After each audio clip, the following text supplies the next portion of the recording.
കർമ്മങ്ങൾ ധാരാളമായി ചെയ്യാനും അള്ളാഹു നമുക്കൊക്കെ ശരീരത്തിന് ആഫിയത്തും ആരോഗ്യവും പ്രദാനം ചെയ്യട്ടെ.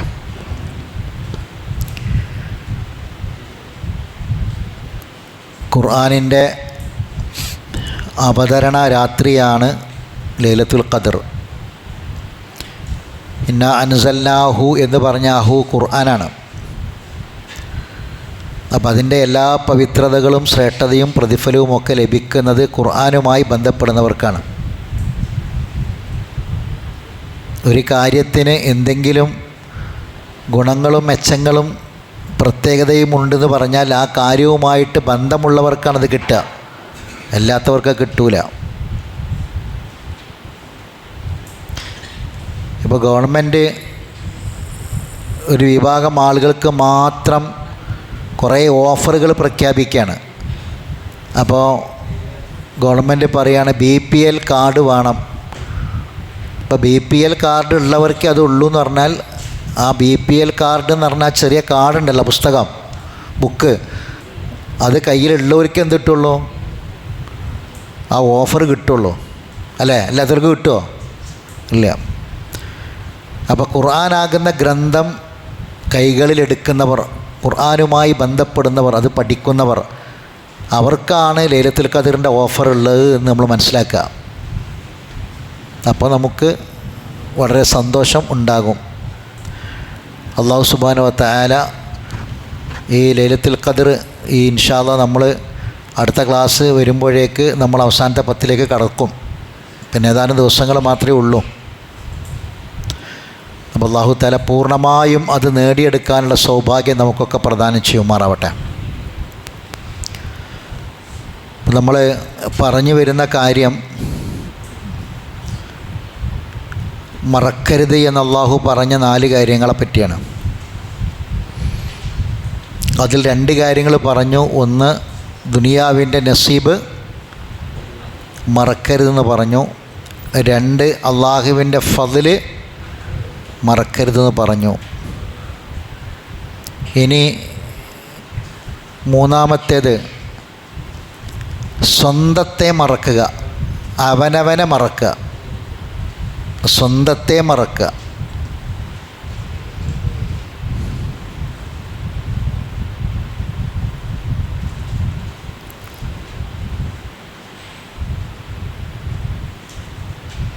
അതെന്താണ് ഈ സ്വന്തത്തെ മറക്കുക എന്ന് പറഞ്ഞാൽ നമുക്ക് പരിശോധിക്കാം. അൽ-ബഖറയിലെ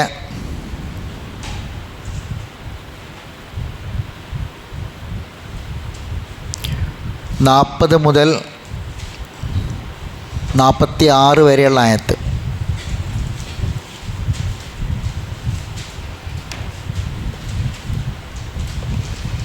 അൽ-ബഖറ 2 40 മുതൽ 46 വരെയുള്ള ആയത്തുകൾ.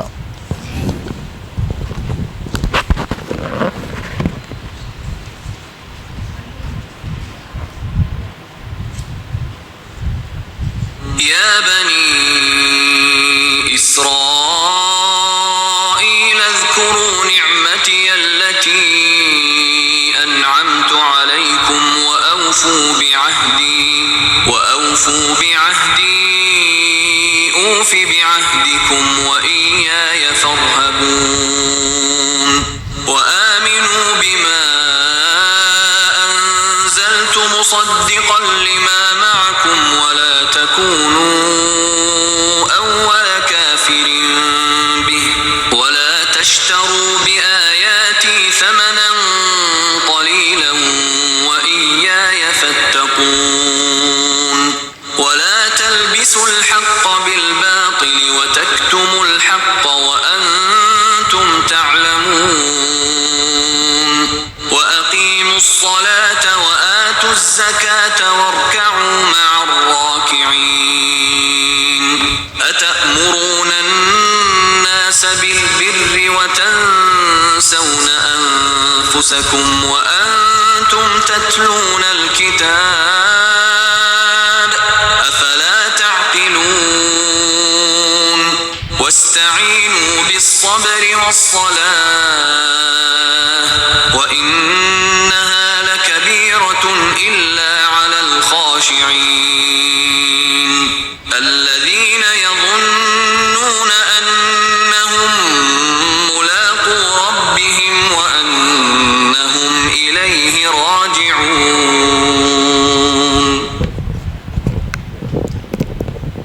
ആയത്ത് ശ്രദ്ധിക്കുക. യാ ബനി ഇസ്രായേൽ, അല്ലയോ ഇസ്രായേൽ സന്തതികളെ, ഉദ്കുറു നിഅമതിയല്ലത്തി അൻഅംതു അലൈക്കും, ഞാൻ നിങ്ങൾക്ക് നൽകിയ എൻ്റെ അനുഗ്രഹത്തെ നിങ്ങൾ ഓർക്കണം.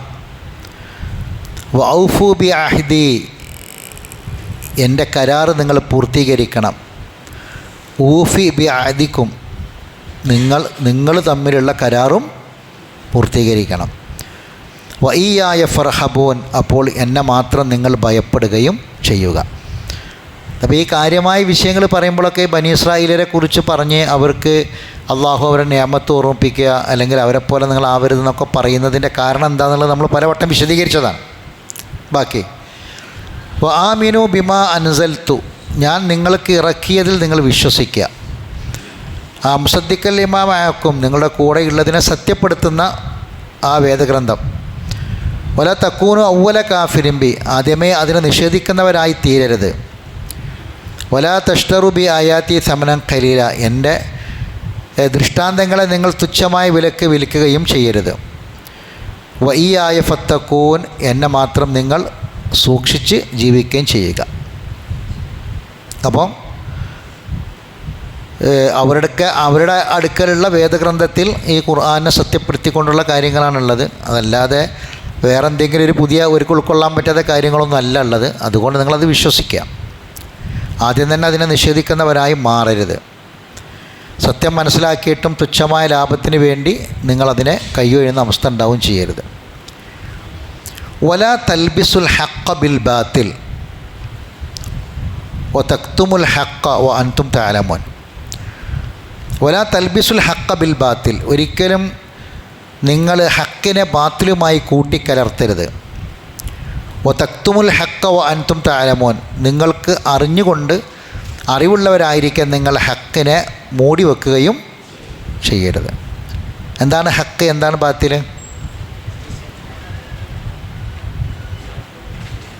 അല്ല, ഹക്ക് ബാത്തിൽ പറയുമ്പോൾ എന്താണ്? ബാത്തിൽ എന്താ?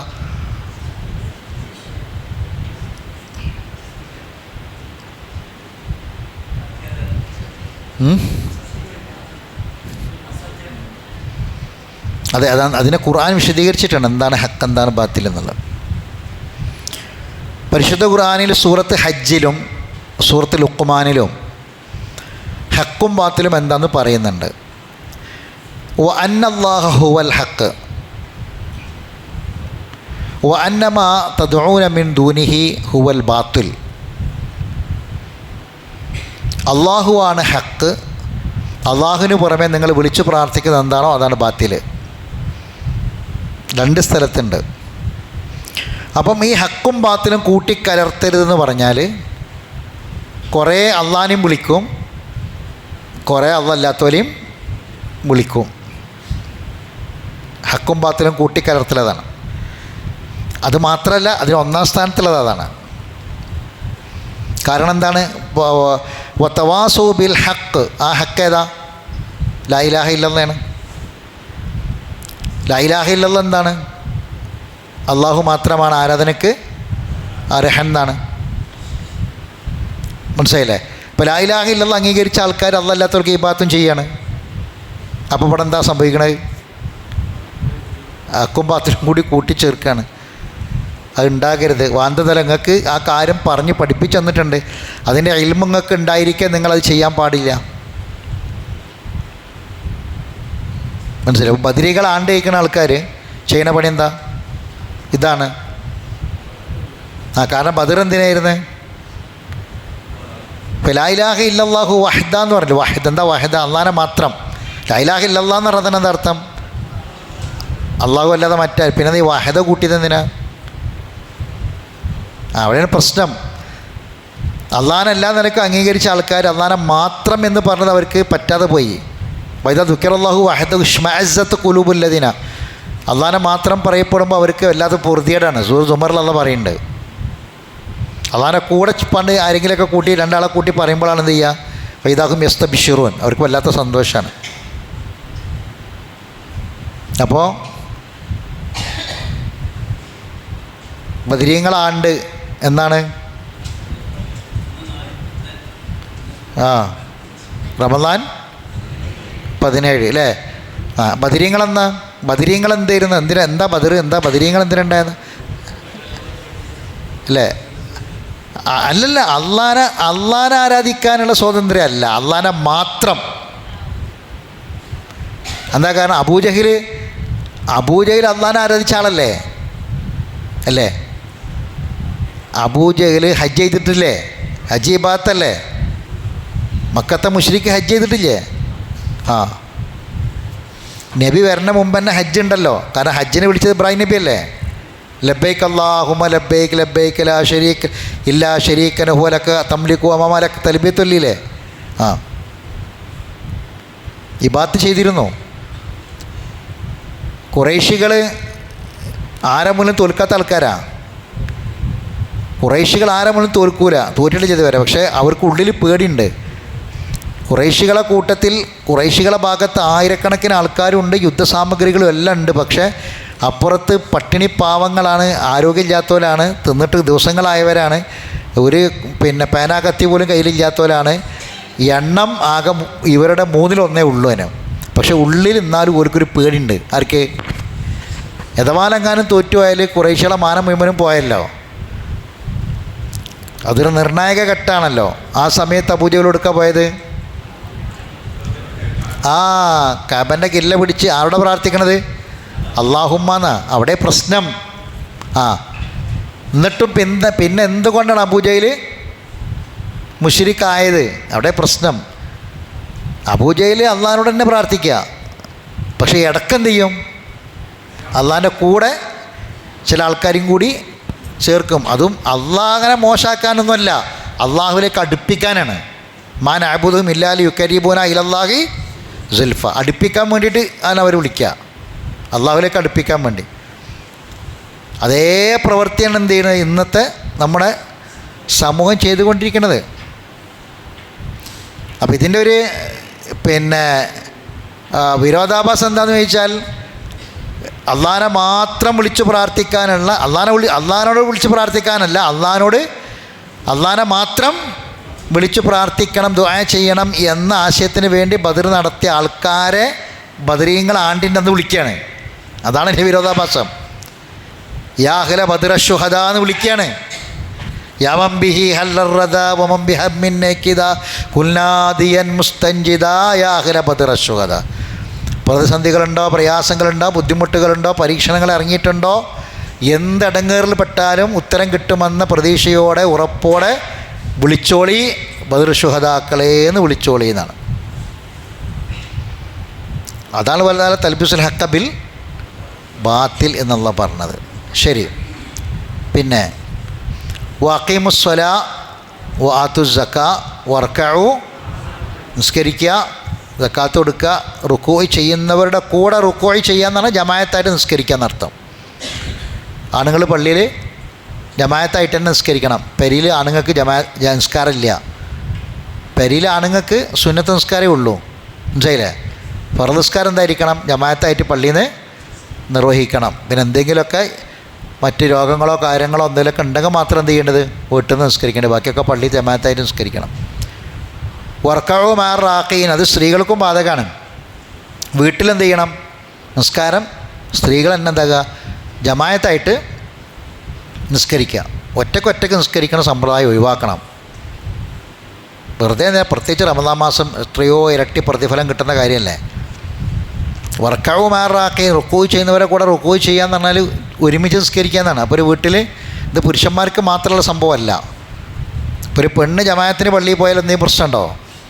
ഇല്ല, നിസ്കരിക്കാം. പക്ഷേ ആണിന് നിർബന്ധമാണ്, പെണ്ണിന് എന്തില്ല? നിർബന്ധമില്ല. പക്ഷെ ജമാഅത്ത് പെണ്ണിന് നിർവഹിക്കാം, കൂലി കിട്ടും. അപ്പോൾ വീട്ടിൽ നിസ്കരിക്കുമ്പോൾ ഒരാൾ ഇമാമായി നിന്നിട്ട് ബാക്കിയുള്ള ഒരു വീട്ടിൽ ഒന്നിലധികം സ്ത്രീകളുണ്ടെങ്കിൽ എന്ത് ചെയ്യാം? ജമാഅത്തായിട്ട് ഒരുമിച്ച് നിസ്കരിക്കാം. അങ്ങനത്തെ ഒരു സിസ്റ്റം നമ്മളെ വീടുകളിലൊക്കെ ഉണ്ടാവണം. ഇപ്പോൾ ഓരോരുത്തർ പോയിങ്ങാണ്ട് ഓരോരുത്തർ മുസ്സലായിട്ട് നിസ്കരിക്കുന്നതിന് പകരം അതിലൊക്കെ ഒരുപാട് വേറെയും കുറേ ഹിക്മത്തുകളുണ്ട്. അപ്പോൾ അതിൽ ഈ അമ്മായിമ്മമാർ നേതൃത്വം കൊടുത്താൽ മതി, എന്നാൽ സംഗതിയൊക്കെ നടക്കും. അമ്മായിമ്മ തന്നെ ഇമാം വെക്കണമെന്നൊന്നുമില്ല. ഇമാമ് ഖുർആൻ പഠിച്ച കുട്ടികളൊക്കെ ഉണ്ടെങ്കിൽ പേരക്കുട്ടികളോ മരുക്കളൊക്കെ ഉണ്ടോ അവരൊക്കെ നിർത്താം. അപ്പം വീട്ടിലും എന്ത് ചെയ്യുക, ജമാഅത്ത് ഇന്ന സമയത്ത് നടക്കും എന്ന് പറഞ്ഞാൽ ഇപ്പം നമ്മളെല്ലാവരുടെ പേരിലും സൗകര്യമുള്ള ആൾക്കാരാണല്ലോ.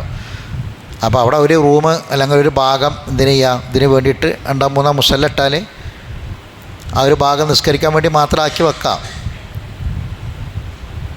എന്നിട്ട് ഒരാൾ ഇമാമുക്ക് ബാക്കിയുള്ള ഇമാമുമായിട്ട് നിസ്കരിക്കുക. അപ്പോൾ എന്ത് ചെയ്യും, എല്ലാ കാര്യങ്ങളും ഒരു യോജിപ്പൊരു ഐക്യത്തിലൊക്കെ നടക്കും. അപ്പോൾ ആ സമയമാകുമ്പോഴേക്ക് എല്ലാവരും കൂടി ഒരുമിച്ച് പണിക്കാട് തീരും. ഇപ്പം ഏറ്റവും വലിയ പ്രശ്നം എന്താണെന്ന് വെച്ചാൽ അമ്മായിമ്മ അങ്ങനെ കൽപ്പിക്കുക, നല്ല ആരോഗ്യമുള്ള അമ്മായിമാർ തന്നെ എന്നിട്ട് മരക്കളെ കൊണ്ട് ഇങ്ങനെ പണിയെടുപ്പിക്കുക. ഈ അമ്മായിമാരെ ചെയ്യാറെന്തായി മരക്കൾ പെരിയിൽ വേലക്കാരിത്തികളാണെന്നാണ്. അങ്ങനെ ഒരു ഇസ്ലാമില്ല. പ്രശ്നമായി ഇപ്പോൾ അവിടെ പ്രശ്നമായി. ഇസ്ലാമിൽ അങ്ങനെ ഒരു സംഭവം ഇല്ല. ഉണ്ടോ? ഈ കെട്ടിക്കൊണ്ടുവന്ന പെൺകുട്ടികൾ പെരിലെ ഒരു ഹിദമേ ചെയ്യണത്. കെട്ടിക്കൊണ്ടുവന്ന പെൺകുട്ടികൾ വീട്ടിൽ ചെയ്യണത് ഹിദമത്താണ്. എന്താ ഹിദമത്ത്? എന്താ ഹിദമ പറഞ്ഞാൽ? ആ സേവനം, അവർ ചെയ്യുന്ന സേവനമാണ്. അവ ബിസ്മില്ലി അടുക്കളയ്ക്ക് ഇറങ്ങി വീട്ടിൻ്റെ കാര്യങ്ങളൊക്കെ ചെയ്താൽ ഭയങ്കര കൂലി അവർക്ക് കിട്ടുക, ഭയങ്കര പ്രതിഫലമാണ് കിട്ടുക. ബിസ്മില്ലണം, ഭയങ്കരമായ പ്രതിഫലം. ഇസ്ലാമിൽ ശരിക്കും എങ്ങനെയാണെന്നറിയോ? ഭർത്താക്കന്മാരാണ് ഭാര്യമാരെ വസ്ത്രമൊക്കെ അലക്കി കൊടുക്കേണ്ടത്, വീട് തുടക്കേണ്ടത്, അടിച്ചു വാരേണ്ടത്, വീട് വൃത്തിയാക്കേണ്ടത്, എല്ലാ പണിയും ചെയ്യേണ്ടത് ആരാ? ആണുങ്ങളാണ്. പെണ്ണുങ്ങൾക്ക് നിങ്ങൾക്ക് പ്രസവിച്ച് കുട്ടികളെ തരിക എന്നുള്ളത് അവരുടെ ഉത്തരവാദിത്തം. പ്രസവിച്ച് കുട്ടികളെ നിങ്ങൾക്ക് സമ്മാനിക്കുക എന്നുള്ളതാണ്. എന്നിട്ട് അല്ല, നമ്മൾ കഴിഞ്ഞ ക്ലാസ്സിൽ ആയത്തോതിയില്ലേ? എന്തായത്ത്? പ്രസവിച്ച് കിടക്കുമ്പോൾ അവർക്ക് നിങ്ങൾക്ക് കുട്ടികളെ തന്നത് കൊണ്ട്, മുല കൂട്ടുന്നത് കൊണ്ട് അവർക്ക് നിങ്ങൾ എന്ത് ചെയ്യണം? എക്സ്ട്രാ സമ്മാനം കൊടുക്കണം എന്ന് പറഞ്ഞില്ലേ? ആയത്ത് കേട്ടില്ലേ? സ്ത്രീകൾ എന്ന് പറഞ്ഞതാണ്. പിന്നെ ഈ പണിയൊക്കെ ഓല് ചെയ്യുന്നുണ്ട് അല്ലേ? എല്ലാ പണി ഓല് ചെയ്യുന്നുണ്ട്. അപ്പം അതിനുള്ള അംഗീകാരം നമ്മൾ ഓർക്ക് കൊടുക്കണ്ടേ? കൊടുത്തേ പറ്റുള്ളൂ. അതിനുള്ള അംഗീകാരം കൊടുക്കണം. അംഗീകാരം കൊടുക്കൽ ഇത് അടിമയാക്കി വെക്കുകയാണ്. രാവിലെ കണ്ട് എഴുന്നേറ്റാൽ പിന്നെ രാത്രി വരെ എല്ലാ പണി അവരെന്നെ ചെയ്യണം എന്നത് ഏതോ കാലത്ത് ആരോ ഉണ്ടാക്കി വെച്ചൊരു സംഗതിയാണ്. അതൊക്കെ തിരുത്തപ്പെടണം. നമ്മളെന്താ പറയുക അറിയോ? നമ്മൾ ഒഴിവുണ്ടാകുമ്പോൾ അടുക്കളയിൽ പോയി സ്ത്രീകളെ സഹായിക്കണം, അവരെ ഹെൽപ്പ് ചെയ്യണം എന്നൊക്കെയാണ്. അങ്ങനല്ല ശരിക്ക്. പിന്നെ എങ്ങനെ? നമ്മളെ ഹെൽപ്പ് ചെയ്യുക എന്നുള്ളതാണ്. മനസ്സിലായിണ്ട? നമ്മൾ ഒഴിവുണ്ടാകുമ്പോൾ അടുക്കളയിൽ പോയി ഭക്ഷണം ഉണ്ടാക്കി കൊടുക്കുക, അവരെ സഹായിക്കുക, അവരെ വീട്ടിലെ കാര്യങ്ങളൊക്കെ സഹായിക്കുക, നമ്മൾ അങ്ങോട്ട് സഹായിക്കുക എന്നാണ് പറയുക. അങ്ങനെയല്ല ശരിക്ക്. പിന്നെന്ത് ചെയ്യണം? അവർ നമ്മളങ്ങനെ അപ്പം ചോദിക്കുക, അപ്പം നമുക്ക് ജോലിക്ക് പോകണ്ടേ, അധ്വാനിക്കാൻ പോകണ്ടേ? നമ്മൾ പരി നോക്കി പരിയിൽ അടിച്ചു വരുന്നത് ഉടക്കലും ഭക്ഷണം ഉണ്ടാക്കലൊക്കെ വെച്ചിരുന്നാൽ നമുക്ക് ജോലിക്ക് പോകാൻ പറ്റുമോ, പണിക്ക് പോകാൻ പറ്റുമോ? ഇതൊക്കെയാണ് നമ്മളെ ചോദ്യം അല്ലേ? അപ്പോൾ ഇന്നത്തെ നമ്മളെ മാതിരത്തെ ഈ രാവിലെ 4 മണിക്ക് സ്റ്റാർട്ട് ചെയ്തിട്ട് രാത്രി 12 മണി വരെയുള്ള അടുക്കള ഇസ്ലാമിലില്ല. ഇതൊക്കെ നമ്മളുണ്ടാക്കിയതാ. അങ്ങനത്തെ അടുക്കള ഇസ്ലാമിലുണ്ടാ? നമ്മളെ പരിയത്തെ അടുക്കള മാതിരത്തിലടുക്കുക, നിന്നാണ്ടാക്കുക, പിന്നെയും പാത്രം മൂറ, പിന്നെ നിന്നാണ്ടാക്കുക, പിന്നെയും പാത്രം മൂറ, നിന്നാണ്ടാക്കുക, ഇതന്നെ പരിപാടി. ഇങ്ങനത്തെ ഒരു ഇസ്ലാം ഉണ്ടോ? ഇല്ല. ഭക്ഷണം തന്നെ എങ്ങനെയാണ്? കാരക്ക തിന്നു, ഈത്തപ്പഴം തിന്നു. ഏറി എന്നാൽ എപ്പോഴെങ്കിലൊക്കെ 2 റൊട്ടി ഉണ്ടാക്കും. 2 റൊട്ടി ഉണ്ടാക്കും. ആ റൊട്ടിക്ക് മറ്റൊരു സാധനം ഉണ്ടല്ലോ ഇപ്പം ഉണ്ടാക്കണം. എന്താണ് ആ റൊട്ടിയിൽ ഇങ്ങനെ കുത്തി തിന്നണ? അമൂസ്. അതുണ്ടാക്കാനോ ഈ റൊട്ടി കുത്തി തിന്നാലൊന്നും പാത്രം മോറാനൊന്നും എല്ലാം ഉണ്ടാവില്ല. പിന്നെ അപൂർവങ്ങളായിട്ട് എപ്പോഴെങ്കിലൊക്കെ മാംസം കിട്ടും. ആ മാംസം തന്നെ എങ്ങനെ തിന്നൽ? ചുട്ടുകാണ തിന്ന. ഈ എണ്ണിമേക്കൊക്കെ ഇപ്പം ഉണ്ടായതല്ലേ? എണ്ണ ആ ചുട്ടയിൻ്റെ മേലെ അങ്ങനെ ഒഴിച്ചു കൊടുക്കും, സെയ്ത്ത് ഒലീവ്. എന്നിട്ട് അവിടെ നിന്ന് എന്ത് ചെയ്യും? പാത്രം മോറ ഉണ്ടാവുമോ ഇസ്ലാമിൽ? പാത്രം മോറ ഉണ്ടാ? നമ്മളോടുണ്ടാന്നുള്ളതല്ല, ഇസ്ലാമിലുണ്ടോന്നാണ് ഞാൻ ചോദിക്കണത്. ഇസ്ലാമിലുണ്ടോന്നാ? ഒരൊറ്റ പാത്രം മോറ ഉണ്ടാവുള്ളൂ, ഒരൊറ്റ പാത്രം. ഞാൻ വെറുതെ എന്തെങ്കിലും പറയല്ല, ഒരൊറ്റ പാത്രം മോറ ഉണ്ടാവുള്ളൂ. ആ ഏതാ പാത്രം? എല്ലാവരും കൂടി ഒരുമിച്ച് തന്നെ. ഇത് വാപ്പാക്കൊന്ന്, ഉമ്മാക്കൊന്ന്, മക്കൾക്കൊന്ന്, അത് കറിയൊക്കെ തന്നെ വേറെ 4-5 എണ്ണം 8 എണ്ണം 10 എണ്ണം നമ്മളുണ്ടാക്കിയതല്ലേ. ഇസ്ലാമിനെ കുറ്റം പറയണ്ട. ഇഷ്ടംപോലെ ഇബാദത്ത് അല്ലാഹ് എന്താ പറഞ്ഞു? നമ്മളെ തിന്നാൻ വേണ്ടി പഠിച്ചു എന്നാ? ജിന്ന് വർഗത്തെയും മനുഷ്യവർഗത്തെയും തിന്നാൻ വേണ്ടി പഠിച്ചു എന്ന് ഖുർആനിലുണ്ടോ? ഇല്ല. പിന്നെ എന്താ ഉള്ളത്? ഇബാദത്ത് ചെയ്യാൻ. എനിക്ക് പറ്റും, നിങ്ങൾക്ക് ഇന്നോടുണ്ടോ അങ്ങോട്ടുണ്ടോ എന്നുള്ളതല്ല ഞാൻ പറഞ്ഞത്, നമ്മളോടുണ്ടോ എന്നുള്ളതല്ല. ഞാൻ ഇസ്ലാം എന്താണ്, ഖുർആൻ എന്താണെന്നാണ് പറഞ്ഞത്. ഇബാദത്ത് ചെയ്യാൻ ഇഷ്ടംപോലെ സമയം കിട്ടും. പെണ്ണെങ്കിൽ ഇബാദത്ത് ചെയ്യാൻ സമയം കിട്ടാത്തത് എന്തുകൊണ്ടാ? ഈ പണി എല്ലാം കൂടി ഉള്ളതുകൊണ്ടാണ്.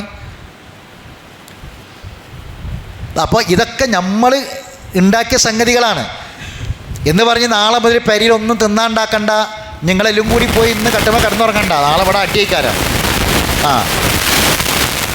മാപ്പിളാരോട് നിങ്ങളാണ് നന്നാണ്ടാക്കേണ്ട ഉസ്താദ് പറഞ്ഞിരുന്ന് പറഞ്ഞാണ്ട് പ്രശ്നം ഉണ്ടാക്കണ്ട. ഒന്നും നടക്കണ കാര്യമില്ല.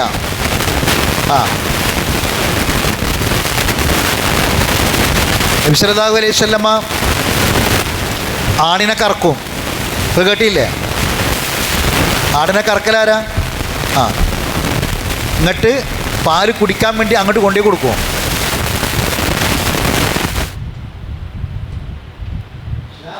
ഈ ഇങ്ങനെയുള്ള ജീവിതം എന്നൊക്കെ പറഞ്ഞാൽ വളരെ മനോഹരമാണ്. ഇബാദത്തിന് ഒരുപാട് സമയം കിട്ടും. എന്തിനാപ്പോൾ അത് പറഞ്ഞത്? ഇതെന്നാ പാട്ടൊക്കെ പോയത്? വീട്ടിൽ ഒരുമിച്ച് നിസ്കരിക്കുക. അപ്പോൾ നിസ്കരിക്കുമ്പോൾ എന്ത് ചെയ്യുമെന്ന് വെച്ചാൽ എല്ലാവരും ഒരുമിച്ച് എല്ലാ വർക്കും ചെയ്യും. അപ്പോൾ അവിടെ അമ്മായിമ്മ നേരത്തെ വന്നിരുന്ന് മരുക്കളിങ്ങനെ അലക്കലും തുടക്കലും ഒക്കെ കഴിഞ്ഞ് അയറ്റുള്ള പണി ഇങ്ങോട്ട് കഴിയണ്ടേ. ഞാൻ ആരോഗ്യമില്ലാത്തവരെ പറ്റല്ലേ പറഞ്ഞു. ആരോഗ്യമുള്ള അമ്മായിമ്മമാരൊക്കെ ആണെങ്കിൽ എന്ത് ചെയ്യുക, നേതൃത്വം കൊടുത്ത് ഒന്ന് കൂടി സഹായിച്ചു കൊടുത്ത് സഹകരിച്ചു കൊടുത്ത് ഏറ്റവും നല്ല വർത്താനമൊക്കെ പറഞ്ഞ്. അപ്പോൾ എല്ലാവരും എന്ത് ചെയ്യും? ഈ കൽപ്പന ആർക്കും ഇഷ്ടപ്പെടില്ലല്ലോ. ഈ പ്രശ്നം കുടുംബത്തിലൊക്കെ പ്രശ്നം എന്താ കാരണം? കൽപ്പിക്കണോണ്ടാണ്. നേരം വെളുത്ത് വൈകുന്നേരമാവോളം പെണ്ണുങ്ങൾ പണിയെടുത്തോളും. പക്ഷെ അവർക്ക് പറ്റാത്തതെന്താണെന്ന് വെച്ചാൽ ഈ ചെറിയ കാര്യത്തിന് ഇങ്ങനെ കുറ്റം പറയുക, വൈത്താലെ നടന്ന് കുറ്റം പറയുക, വൈത്താലെ നടന്ന് കുത്തുവാക്കുകൾ പറയുക. അങ്ങനെ മാനസികമായിട്ട് ആകെ ഇങ്ങോട്ട്, പ്രത്യേകിച്ച് കല്യാണം കഴിച്ച് കൊടുന്ന പെൺകുട്ടികളെ ഇട്ടിട്ട് ഇങ്ങോട്ട് ഉപദ്രവിക്കും ചിലവർ. അവനവൻ്റെ സ്വന്തം പെൺകുട്ടികളെ കാണുന്ന മാതിരി കാണൂല. അങ്ങനെ കൂടെ നിന്നിട്ട് ചെയ്തു കൊടുത്ത എല്ലാ കാര്യങ്ങളും അവർക്ക് സപ്പോർട്ട് ചെയ്ത് കൊടുത്ത് അവരെ കൂടെ നടന്ന് എല്ലാ കാര്യങ്ങളും ചെയ്യാനൊക്കെ അവർ അങ്ങനെ നല്ല. അപ്പോൾ എന്താ ഉണ്ടാവുക എന്നറിയങ്ങൾ? വല്ലാത്തൊരു ആദരവും ബഹുമാനമൊക്കെ ആരോടുണ്ടാവും? ഈ ഉമ്മനോടും മാപ്പനോടൊക്കെ ഉണ്ടാവും. അയറ്റുകൾ ഓളെ വീട്ടിൽ കണ്ട് ഒഴിവിട്ടിയാൽ പോകാനൊന്നും കാത്തുക്കൂല. ഇവിടെ തന്നെ നിൽക്കാൻ ആഗ്രഹിക്കുള്ളൂ. ഞങ്ങോട്ട് പോയാൽ തന്നെ വേഗം ഇങ്ങോട്ട് വരും. ഓർക്ക് ഇവിടെ നിൽക്കാനേക്കാരം ആഗ്രഹം, ഇഷ്ടം ഉണ്ടാകുക. അല്ലാതെ ഒഴിവിട്ട് അങ്ങോട്ട് മണ്ടൊന്നുമില്ല. ഇതൊക്കെ നമ്മുടെ നിലപാടുകൾ കൊണ്ടുണ്ടാകുന്നതാണ്. അപ്പോൾ എന്ത് ചെയ്താൽ മതി? ഈ വർക്കവും റാഖീൻ എന്ന് പറയുന്നൊരു സിസ്റ്റം ഉണ്ടായാൽ എന്താവും എന്ന് വെച്ചാൽ ഇതൊക്കെ ഒരു സമയബന്ധിതമായിട്ട് നടക്കും. അപ്പം ബാങ്ക് കൊടുത്താൽ വാപ്പ പള്ളിക്കൊക്കെ പോവും. പള്ളിക്ക് പോയി വാപ്പ ജമാഅത്ത് കഴിഞ്ഞ് വരുമ്പോഴേക്ക് നമ്മളെ ജമാഅത്ത് കഴിയണം. നമ്മളെ ജമാഅത്ത് കഴിഞ്ഞിട്ട് നമുക്ക് എന്ത് ചെയ്യണം? ഭക്ഷണം ഒരുമിച്ച് കഴിക്കണം. അപ്പോൾ എല്ലാവരും കൂടി ഒരുമിച്ച് ഇരിക്കണം. അപ്പോൾ ഒരുമിച്ച് അവർ ഭക്ഷണം കഴിക്കാനിരിക്കുന്നു. കണ്ട, ഇങ്ങോട്ട് ഭക്ഷണം കഴിച്ചതിന് ശേഷം പിന്നെ എല്ലാവരും കൂടി ഒരുമിച്ച് അതൊക്കെ വൃത്തിയാക്കി എല്ലാവർക്കും കുറച്ച് സമയം റെസ്റ്റ് എടുക്കാൻ സമയം കിട്ടും. അപ്പം കെട്ടിച്ച മകള് വിരുന്നുകാരിയായിട്ട് വീട്ടിൽ വന്നാൽ ഞാൻ കെട്ടിച്ചോടുന്ന് നന്നല്ലേ വെച്ചിട്ട് ഓളും കാൽമക്കാലി കയറ്റി ഇരിക്കണ്ട, അവിടെ പ്രശ്നം ഉണ്ടാവും. അപ്പോൾ അവളും എന്ത് ചെയ്യുക? കൂടി കൊടുക്കുക. അവിടെ ഒരു ഇതുണ്ടാവരുത്, വ്യത്യസ്തത ഉണ്ടാവരുത്, എല്ലാവരും കൂടി ഒരുമിച്ച്. അപ്പോൾ താത്ത വരുന്നത് ഇഷ്ടമായിക്കാരം, ഇവർക്ക് നാത്തൂമാർക്ക് ഇഷ്ടമായിക്കാരം. മറ്റത് മരുന്നുണ്ട് മറ്റാളെന്ന് അറിയും. അതുണ്ടാവില്ല, കാരണം വരുന്നത് ഇഷ്ടമായിക്കാരം. വരാൻ വേണ്ടി കാത്തിരിക്കും.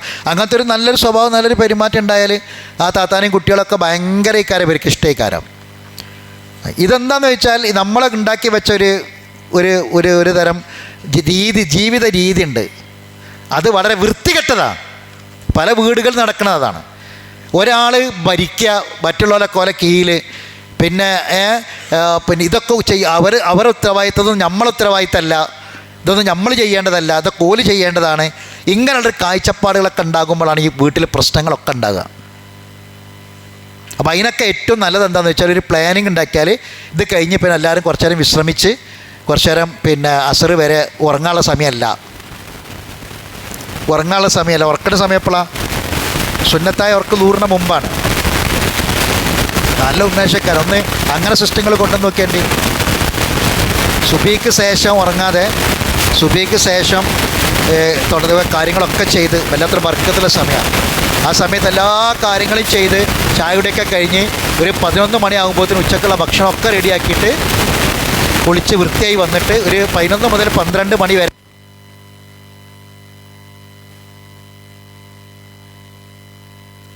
ഭയങ്കരമായതേക്കാരം. അങ്ങോട്ട് റെസ്റ്റ് എടുത്തിട്ട് ഉച്ചക്കത്തെ ഭക്ഷണം കഴിച്ച് ഇതൊക്കെ കഴിഞ്ഞതിന് ശേഷം പിന്നെ പീസ് റേഡിയോ കേൾക്കാൻ, നീർപ്പദം വായിക്കാൻ, നമുക്കിതൊന്നും റാപ്പൊട്ടിക്കാത്ത കുറേ സാധനം പേരിൽ ഇപ്പോഴും ഉണ്ടല്ലോ. നമ്മളിതിലൊക്കെ വലിയ ആൾക്കാരാണേനും അയക്കാ വരാൻ പോണത്, അയക്കാ വിഷയം വരുന്നത്. ഇതിനൊക്കെ ആൾക്കാരാണ് നമ്മളെ പേരിയത്തെ നീർപ്പദം നമ്മൾ വായിക്കലുണ്ടോ? സ്വന്തത്തോട് ചോദിച്ചാൽ മതി. ഇപ്പോൾ ആ സാധനം പൊട്ടിച്ചിട്ടുണ്ടാവില്ല, അവിടെ കിടക്കുക. പീസ് റേഡിയോ നമ്മൾ കേൾക്കലുണ്ടോ? എത്ര പേരിലാണ് കേൾക്കൽ? സമയമുണ്ട് അതൊക്കെ കേൾക്കാൻ. ഇവിടെ സമയം ഇത് വർക്കാവും ആ റാക്കയിലേക്ക് വരിങ്ങൾ. വർക്കാവും ആ റാക്കയിലേക്ക് വന്നതൊക്കെ സമയം ഉണ്ടാവും. ഉച്ചയ്ക്ക് ശേഷം ഭക്ഷണം കഴിച്ച് ഒരു 1:30-2 മണിയാകുമ്പോഴേക്ക് കഴിഞ്ഞാൽ 4 മണി വരെ അസ്ർ ബാങ്ക് കൊടുക്കണ വരെയുള്ള സമയം പീസ് റേഡിയോ കേൾക്കാം, നിർബന്ധം വായിക്കാം, ഖുർആൻ ക്ലാസ് തദബ്ബർ ചെയ്യാൻ ആയത്തുകൾ വായിച്ച് പഠിക്കാം. ഒരുപാട് ടൈം ഉണ്ടാവും അസ്ർ വരെ. അസ്ർ നിസ്കാരം വീണ്ടും ജമാഅത്തായിട്ട് നിർവഹിക്കുന്നു. അത് കഴിഞ്ഞാൽ അതിന് ശേഷമുള്ള കാര്യങ്ങൾ ചെയ്യാം. ഇഷ്ടം പോലെ സമയം ഉണ്ടാവും. എപ്പോഴാണ് രാത്രി ഭക്ഷണം എപ്പോഴാണ് കഴിക്കേണ്ടി? സാധാരണ നോർമൽ ഒരു കട അടച്ച് 9 മണിക്കൊക്കെ വരാൻ ആളുണ്ടെങ്കിൽ നമ്മൾ പറഞ്ഞിട്ട് കാര്യമില്ല. രാത്രി ഭക്ഷണം എപ്പോഴാണ്? മഗ്‌രിബിൻ്റെ മുമ്പ്, അസ്തമയത്തിന് മുമ്പ്. പ്രകൃതിയിലെ എല്ലാ വസ്തുക്കളും അസ്തമയത്തിന് മുമ്പ് ഭക്ഷണം കഴിക്കും. അസ്തമയത്തിന് ശേഷം പ്രകൃതിയിലെ ഒരു വസ്തുവും, മനുഷ്യനല്ലാത്ത ഒരു ജീവജാലവും പ്രകൃതിയിൽ ഭക്ഷണം കഴിക്കണില്ല അസ്തമയത്തിന് ശേഷം. അസ്തമയത്തിന് മുമ്പ് കഴിക്കും. മനുഷ്യൻ മാത്രമേ കഴിക്കണുള്ളൂ. അപ്പം ഇശാ മഗ്‌രിബിൻ്റെ അടിയിൽ എന്ത് ചെയ്യുക? ഭക്ഷണം കഴിക്കുക. എന്നാൽ കൊളസ്ട്രോൾ ഉണ്ടാവില്ല, ഷുഗർ ഉണ്ടാവില്ല, അറ്റാക്ക് ഉണ്ടാവില്ല. ഇങ്ങനത്തെ ഒരു ഒട്ടുമിക്ക കാര്യങ്ങളും വളരെ കുറഞ്ഞു കിട്ടും. അത് രാത്രി ഭക്ഷണം വളരെ ലളിതമായിട്ടാണ്. ഉച്ചക്കത്തിനേക്കാൾ ജോറാണ് ഇപ്പം എന്ത്? രാത്രി ഭക്ഷണം ഭയങ്കര ജോറാണ്. ഇപ്പം നിങ്ങൾ ആലോചിച്ചൊക്കെ ഇങ്ങനെ പിന്നെ ഒരു 10 കട മാത്രമുള്ള ഒരു അങ്ങാടിയിൽ 5 കടി ഹോട്ടലേക്കാരം, ഫാസ്റ്റ് ഫുഡുകൾ കണ്ടമാനം. അതിങ്ങനെ വർദ്ധിച്ച് വരികയാണ്. അപ്പോൾ രാത്രി ഭക്ഷണം വളരെ ലളിതമായ ഭക്ഷണം കഴിച്ച് ഇശാ നിസ്കാരം ജമാഅത്തായി നിർവഹിച്ച ഉടൻ എന്ത് ചെയ്യും? ഉറങ്ങും. ഉറങ്ങി അപ്പം നീക്കുക, തഹജ്ജുദ് നിസ്കരിക്കാൻ നീക്കുക, സുഖമായിട്ട് നീക്കുക. കണ്ണിനെ പോലെ പൊന്താത്ത പ്രശ്നമൊന്നും ഉണ്ടാവില്ല. 6 മണിക്കൂർ 7 മണിക്കൂർ ഉറങ്ങാം സുഖമായിട്ട്. എത്ര സുന്ദരമായ ജീവിതമായിരിക്കും. നല്ല ആരോഗ്യമുള്ള കുടുംബം, നല്ല യോജിപ്പുള്ള കുടുംബം, നല്ല സ്നേഹവും ഐക്യമുള്ള കുടുംബം, നല്ല ഈമാനുള്ള കുടുംബം, നല്ല ഇഖ്ലാസുള്ള കുടുംബം. ഇവരെന്നെ ഇക്കാര്യം എവിടെ ഉണ്ടാകുക? നാളെ സ്വർഗത്തിൽ ഒരുമിക്കുക. സുബ്ഹാനല്ലാഹ്. ആ വർക്കവും ആ റാഖയിന്മേൽ എന്തെല്ലാം കാര്യങ്ങളുണ്ട് അറിയങ്ങൾ. അതൊന്ന് വ്യവസ്ഥാപിതമായിട്ട് നമ്മളെ പരിക്ക് കൊണ്ടുവരാൻ കുറേശ്ശെ ഒന്ന് ശ്രമിച്ചു നോക്കി, വിജയിക്കും. ശരി. എന്നിട്ട് അള്ളാഹ് ചോദിക്കുകയാണ്, അതഅ്മുറൂന നാസ, നിങ്ങൾ ജനങ്ങളോട് കൽപ്പിക്കുകയാണോ ബിൽ ബിരി, പുണ്യം ചെയ്യാൻ, വതൻസൗന അൻഫുസക്കും, നിങ്ങൾ സ്വന്തത്തെ മറന്നുകൊണ്ട്. കണ്ടാ, സ്വന്തത്തെ മറന്നുകൊണ്ട് നിങ്ങൾ പുണ്യം ചെയ്യാൻ ജനങ്ങളോട് കൽപ്പിക്കണം. അതാണ് ഞാൻ പറഞ്ഞത്. പീസ് റേഡിയോ അതുപോലെ തന്നെ ഈ നീർപ്പത ഇങ്ങനെയുള്ള സംഗതികളൊക്കെ അവനാൻ്റെ വീട്ടിൽ ഇതൊന്നുമില്ലാതെ നമ്മളിങ്ങനെ സമ്മേളനം നടത്തുന്നു, മീറ്റിംഗ് നടത്തുന്നു, പിന്നെ കൺവെൻഷൻ നടത്തുന്നു, മണ്ഡലം മീറ്റിംഗ്, ജില്ലാ മീറ്റിംഗ്, സ്റ്റേറ്റ് മീറ്റിംഗ്, ഇതൊക്കെ നമ്മൾ നടത്തുന്നു. നമ്മൾ ഇതിലൊന്നും നിർപ്പതും നമ്മൾ വായിച്ചിട്ടില്ല, പീസ് റേഡിയോ നമ്മൾ കേൾക്കണില്ല, നമുക്ക് ഈ പരിപാടിയൊന്നുമില്ല. ഓ തൻസൗന അംഫുസക്കും ജമ്മാണ്. ഒരാളോടല്ല, ഒരു കൂട്ടാൾക്കാരോടാ, എല്ലാവരോടും കൂടിയാണ് പറഞ്ഞത്. അപ്പോൾ ഇത് നമ്മൾ എന്ത് ചെയ്യണം? ആദ്യം നടപ്പിലാക്കണം. നമ്മളൊരിക്കലും നമ്മളെ മറന്നിട്ട് നമ്മൾ ചെയ്യരുത്. ഖുർആനിലൊരു ആയത്തുണ്ട്, അലൈക്കും അംഫുസക്കും. എന്താ അതിൻ്റെ അർത്ഥം? അവനവന് വേണ്ട കാര്യം അവനവൻ ചെയ്തു വെക്കണം. അവനവൻ്റെ സ്വന്തത്തെ മറന്നിട്ട് ജീവിക്കണ്ട. സ്വന്തത്തെ മറന്ന് ജീവിച്ചവരൊക്കെ പെട്ടിട്ടുണ്ട്. ഇപ്പം നിങ്ങൾ കണ്ടില്ലേ സോഷ്യൽ മീഡിയയിൽ ഇങ്ങനെ പറയാം, ഞാൻ 30 കൊല്ലം പ്രവാസി, 40 കൊല്ലം പ്രവാസി, ഞാൻ ജീവിച്ചിട്ടില്ല, ഞാൻ എൻ്റെ ജീവിതം മറന്ന്, ഞാൻ എൻ്റെ ആഗ്രഹങ്ങൾ വേണ്ടാന്ന് വെച്ച്, എൻ്റെ സ്വപ്നങ്ങൾ ഞാൻ വേണ്ടാന്ന് വെച്ച്, എൻ്റെ ആഗ്രഹങ്ങൾ വേണ്ടാന്ന് വെച്ച് എൻ്റെ കുടുംബത്തിന് അയച്ചു കൊടുത്ത്, പെണ്ണുങ്ങൾക്ക് അയച്ചു കൊടുത്ത്, വീട്ടിലേക്ക് അയച്ചു കൊടുത്ത്, എല്ലാം അയച്ചു കൊടുത്ത്, ഇപ്പം എൻ്റെ കയ്യിലൊന്നുമില്ല. ഇപ്പം ഞാൻ ഒറ്റപ്പെട്ടവനായി. ഇപ്പം എൻ്റെ കയ്യിലൊന്നുമില്ലാതെ ഒരു ചായ കുടിക്കണമെങ്കിൽ ഞാൻ എൻ്റെ മക്കളെ മുന്നിൽ കൈ യാചിക്കണം. ആ അവസ്ഥയിലേക്ക് ഞാൻ എത്തി. 40 കൊല്ലം പ്രവാസിയായി നിന്നിട്ട് ഇപ്പോൾ വട്ടപൂജയായി. ഇപ്പോൾ നാട്ടിൽ വന്നപ്പോൾ ഒന്നുമില്ല. ഇപ്പോൾ മക്കളെ മുന്നിൽ കൈ ഇടണം. ഈ അവസ്ഥയ്ക്ക് എത്തി. മക്കളൊക്കെ ഞാൻ എൻ്റെ അധ്വാനം, എൻ്റെ ആരോഗ്യം ക്ഷയിച്ചത്, എൻ്റെ ആരോഗ്യം, എൻ്റെ വിയർപ്പ്, എൻ്റെ ഈ ചോര മുഴുവനും ഞാൻ വറ്റിച്ചത് എൻ്റെ മക്കൾക്ക് വേണ്ടി, കുടുംബത്തിന് വേണ്ടിയായിരുന്നു. ഇപ്പം ആരുമില്ല. അങ്ങനെ ജീവിതമില്ല. വത്തൻസൂൻ അംഫുസക്കും. സ്ത്രീകൾ പ്രത്യേകം ശ്രദ്ധിക്കുക. എല്ലാം പിന്നെ കുടുംബത്തിന് വേണ്ടി മക്കളെ പോറ്റിയും അവരെ വളർത്തിയും വീട് നോക്കിയും പരിചരിച്ചും ഭക്ഷണം ഉണ്ടാക്കിയും അങ്ങനെ അങ്ങോട്ട് പിന്നെ ശരീരം തന്നെ എന്തായെന്ന് വെച്ചാൽ ഇങ്ങനെ വളഞ്ഞ് ഒരു ചരാട്ടമാതിരി ആയി ശരീരം തന്നെ. ഉരക്കും വയ്യ, കാല് നിർത്താൻ വയ്യ, ഉരി മടക്കാൻ വയ്യ, നിൽക്കാനും വയ്യ, ഇരിക്കാനും വയ്യ. അങ്ങനെ അങ്ങോട്ടായി 10, 50, 55, 60 വയസ്സായപ്പോഴേക്ക് ആകെ എന്തായി 90 വയസ്സായ ആൾക്കാരെ മാതിരിയായി. എന്തിനായിരുന്നു ഇതിനൊക്കെ ചെയ്ത്? അവസാനം ആരും ഇല്ലാണ്ടായി. ഇപ്പം നോക്കാനും ആളില്ല, വരാനും ആളില്ല, നിൽക്കാനും ആളില്ല, ഉമ്മാനെ നോക്കാനും ആളില്ല, വാപ്പാനെ നോക്കാനും ആളില്ല, വാപ്പാക്ക് എന്തെങ്കിലും വെച്ചുണ്ടാക്കി കൊടുക്കാനും ഉമ്മാക്കൊരു വെള്ളം ചൂടാക്കി കൊടുക്കാനും അവസാന കാലത്ത് ആളില്ലാത്തൊരവസ്ഥ വന്നു. ഇപ്പം എന്താ ഉണ്ടായത്? ഒന്നും ഉണ്ടാക്കി പോയി. അവനാന് കിട്ടേണ്ട കാര്യങ്ങൾ അവനാന് ചെയ്ത് വെക്കുക. അവനാൻ്റെ ആരോഗ്യം നഷ്ടപ്പെടുത്തിയിട്ടൊന്നും എന്ത് ചെയ്യണ്ട. ഇങ്ങനെ കിടന്നുങ്ങാണ്ട് ചില പെണ്ണുങ്ങളൊക്കെ ഞാൻ പലപ്പോഴും നമ്മളെ കുടുംബങ്ങളൊക്കെ കാണുന്നുണ്ട്, ഇങ്ങോട്ട് കുടുംബത്തിന് വേണ്ടി ഇങ്ങോട്ട് മരിച്ചു അവനാൻ്റെ ആരോഗ്യമൊക്കെ മറന്നിട്ട് ചെയ്യണം. എല്ലാം ഉറക്കില്ല, ഊണുമില്ല, അങ്ങനെ ചെയ്തിട്ട് കാര്യമില്ല. എന്തിനാണ് അവനാൻ്റെ ആരോഗ്യം നഷ്ടപ്പെടുത്തിയിട്ട് ചെയ്യണം? അവസാന കാലത്ത് ഒരു ഉംറക്ക് പോകാൻ, ഒരു ഹജ്ജിന് പോകാൻ, ഒന്ന് നടക്കാൻ, ഒന്ന് സുജൂദ് റുക്കുകയും ചെയ്യാനോ, കുറച്ച് നേരം ഇരുന്ന് ഖുർആൻ ഓതാൻ ആരോഗ്യമില്ലാത്ത അവസ്ഥയ്ക്ക് വരികയാണ്. അവനാൻ്റെ ഇബാദത്ത് ചെയ്യാൻ പറ്റുന്ന അവസ്ഥയ്ക്ക് വരികയാണ്. ഊട്ടിക്ക് പോകാനും കൊടൈക്കനാലിലേക്ക് പോകാനും ടൂറ് പോകാനും നാട് കാണാൻ പോകാനും എല്ലാം പറഞ്ഞു. അവനാൻ്റെ ഇബാദത്ത് ചെയ്യാനുള്ള ആരോഗ്യം അതില്ലാത്ത അവസ്ഥയ്ക്ക് വരിക. അപ്പം അത് മറന്നിട്ട് എന്ത് ചെയ്യണ്ട ഒരു കാര്യം. അപ്പം നമ്മൾ ഇതൊക്കെ മറന്നു പോകും, ഓർമ്മയിലുണ്ടാവില്ല. പിന്നീട് തിരിച്ച് ഓർമ്മ വരുന്ന കാലമായപ്പോഴൊക്കെ തീർന്നിട്ടുണ്ടാവും. പിന്നെ നമ്മളിങ്ങനെ ആലോചിക്കും, എന്തിനു വേണ്ടി ഞാൻ അപ്പോൾ ഇതൊക്കെ ചെയ്തതെന്ന്. അപ്പോൾ ആലോചിച്ചിട്ടൊരു കാര്യം ഉണ്ടാവില്ല. പിന്നെ വാൻതും തത്തുലൂനൽ കിതാബ്, നിങ്ങൾ കിതാബ് ഓതി പഠിക്കണവരുമാണ്. വല്ലാത്തൊരു വാക്കാണ്. നിങ്ങൾ കിതാബ് ഓതി പഠിക്കണവരുമാണ്. ഇതൊക്കെ നമ്മളോടാണ്. ഖുർആൻ പഠിക്കാത്തവർക്ക് ഇതൊന്നും വിഷയമല്ല. ഓലതൊക്കെ ഇനിയിപ്പോൾ എങ്ങനായാലും ഒരു പ്രശ്നമില്ല. നമ്മളത് അങ്ങനെ ആകാൻ പറ്റൂല. വാൻതും നിങ്ങൾ തത്തുലൂനൽ കിതാബ് ഓതി പഠിക്കുന്ന ആൾക്കാരാണ്. കിതാബ് പാരായണം ചെയ്യുന്ന ആൾക്കാരാണ്. കിതാബ് വായിക്കണോലാണ്. അഫലാ താക്കിലൂൻ, എന്താ ചിന്തിക്കാത്തത്? ചിന്തിക്കണില്ലേ? ആലോചിക്കണില്ലേ? ആലോചിക്കാൻ മാത്രം കാര്യമില്ലേ? ഇതിലൊന്നും ഇല്ലേ? ആലോചിക്കണം. അഫലാ താക്കിലൂൻ. വസ്തഈനു, അള്ളാഹിനോട് സഹായം. ഇനിയിപ്പോൾ എന്താ കാട്ടുക? വസ്തഈനു, സഹായം ചോദിച്ചോളി. ബിസ്വബിരി, ക്ഷമിച്ചോളി. വസ്വലാ, നിസ്കരിച്ചോളി.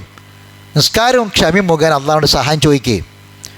വൈന്നഹല കബീറത്തുൻ ഇല്ലാ അലൽ ഖാഷിഈൻ, ഈ നിസ്കാരം ക്ഷമ എന്നൊക്കെ പറഞ്ഞത് ഖാഷിഈങ്ങൾക്ക് അല്ലാത്തവർക്കൊക്കെ വലിയ കാര്യമാണ്, ഇടങ്ങാറാണ്. ഖുശൂ വേണം. ഖുശൂ ഉള്ള ആളുകൾക്ക് നിസ്കാരം ഒന്നും വല്ല ഭാരമാവൂല, ക്ഷമ ഒന്നും വലിയ ഭാരമാവൂല. ആർക്ക്? ഉള്ളിൽ ഖുശൂ വേണം. ഖുശൂ ഇല്ലാത്തവർക്കൊക്കെ ഇത് വലിയൊരു കാര്യമാണ്, ഭാരമാണ്. ആരാണ് അവർ? ഖുശൂ ഇല്ലാത്ത ആൾക്കാർ. അല്ലദിന യളുന്നൂന, ഖുശൂ ഉള്ള ആൾക്കാർ ആരാണ്? അല്ലദിന യളുന്നൂന അന്നഹും മുലാഖു റബ്ബിഹിം, റബ്ബിനെ മുട്ടേണ്ടി വരുമെന്ന ഉറപ്പുള്ള ആൾക്കാരാണ്. വഅന്നഹും ഇലൈഹി റാജിഊൻ, അവനിലേക്ക് മടങ്ങി വരേണ്ടവരാണ് എന്നും ഉറപ്പുള്ള ആൾക്കാരാണ്. ആ ഉറപ്പുള്ള ആളുകളാണ് ഖുശൂ ഉള്ള ആളുകൾ. അപ്പോൾ ഖുശൂ എവിടുന്ന കിട്ടുക? ഇവിടെ നമ്മൾ തദബ്ബുർ ചെയ്യേണ്ട വിഷയമുണ്ട്. വാൻതും തത്ലൂനൽ കിതാബ്. അപ്പോൾ കിതാബിൽ നിന്നാണ് ഖുശൂ കിട്ടേണ്ടത്.